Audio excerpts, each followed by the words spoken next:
Shalom, bertemu kembali dalam Efrata Devotion. Firman Tuhan katakan, tetapi Tuhan menjawab, Marta, Marta, engkau khawatir dan mensusahkan dirimu dengan banyak perkara. Tapi hanya satu saja yang perlu. Maria telah memilih bagian yang terbaik yang tidak akan diambil daripadanya. Lukas 10 ayat 41-42.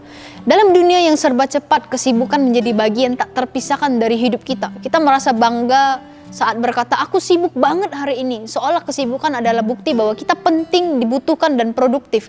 Namun sayangnya, tidak sedikit orang yang sibuk secara aktivitas, tapi kosong secara batin dan rohani.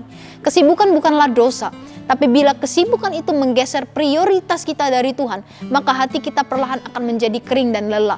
Kita bisa aktif dalam pelayanan, bekerja keras, mengurus banyak hal, namun dalam diam kita merasa hampa, kehilangan arah, bahkan kehilangan sukacita.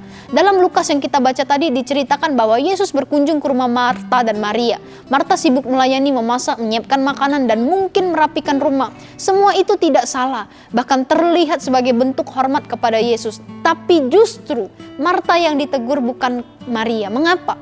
Karena Marta kehilangan fokus. Dia terlalu sibuk dengan hal-hal lahiriah sampai lupa bahwa yang terpenting bukanlah pelayanan fisik, tapi hubungan pribadi dengan Yesus. Ia gelisah, cemas, dan bahkan mulai menyalahkan Maria karena tidak membantunya dalam pelayanan. Yesus berkata, Marta, Marta, 2 kali disebut. Itu sebagai tanda keprihatinan dan kasihan. Engkau menyusahkan diri dengan banyak perkara. Ini seperti cerminan bagi kita. Kita pun sering membebani diri dengan banyak hal, tugas, kerjaan, pelayanan, urusan keluarga. Semua hal baik. Tapi kalau tidak disertai dengan keintiman dengan Tuhan, semua itu menjadi sumber kekosongan. Sementara Maria memilih duduk dan mendengarkan Yesus. Ia tenang, fokus, dan haus akan firman. Yesus menyebut memilih Maria sebagai bagian yang terbaik karena Maria memilih kehadiran Tuhan sebagai pusat dari segalanya. Renungan ini menjadi ajakan bagi kita untuk mengevaluasi. Apakah aku terlalu sibuk sampai lupa berdoa? Apakah pelayananku membuat aku lebih dekat atau justru menjauh dari Tuhan? Apakah aku bekerja untuk Tuhan tapi tidak berjalan bersama dengan Tuhan? Kekosongan batin tidak bisa diisi dengan kesibukan.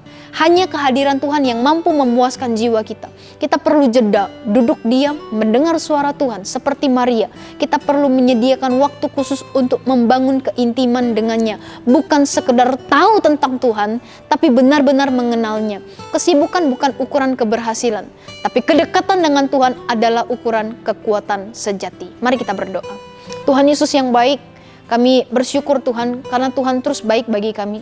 Ampuni kami ketika kami sering kali lupa untuk dekat dengan Tuhan. Kami sibuk pelayanan, kami sibuk bekerja, kami sibuk melakukan banyak hal, tapi hati kami, jiwa kami kosong karena kami jarang cari Tuhan. Hari ini kami diingatkan kembali bahwa segala-gala yang kami lakukan, itu terlebih dahulu kami harus cari dan datang kepada Tuhan. Berkati setiap kami yang mendengarkan Efrata Devotion hari ini. Berkati kehidupan kami, berkati kegiatan kami, berkati pekerjaan kami sepanjang hari ini. Apa yang kami lakukan, kami berdoa kiranya boleh memuliakan nama-Mu. Hanya di dalam nama Tuhan Yesus kami sudah berdoa dan mengucap syukur kepadamu. Amin.